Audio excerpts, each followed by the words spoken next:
Nothing's more frustrating than trying to binge watch and your Netflix app won't even open.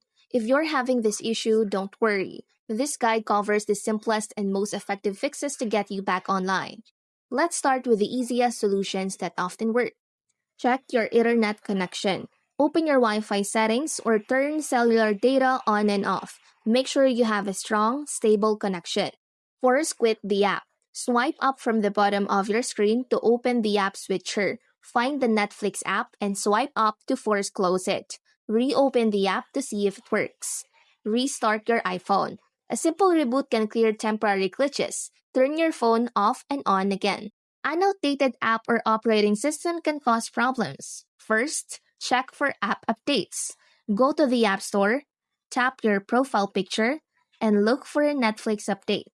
Check for iOS updates. Go to Settings, General, Software Update. If an update is available, download and install it. If the problem persists, a clean slate is your best bet. Offload the app.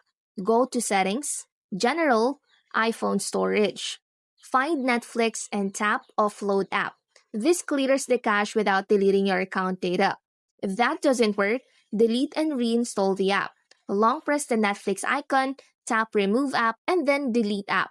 Go to the App Store and re-download Netflix. You'll need to log in again. Most of the time, one of these steps will fix the problem. If your Netflix app is still not opening after a fresh install, it might be a temporary service outage from Netflix itself. You can check their social media channels for updates.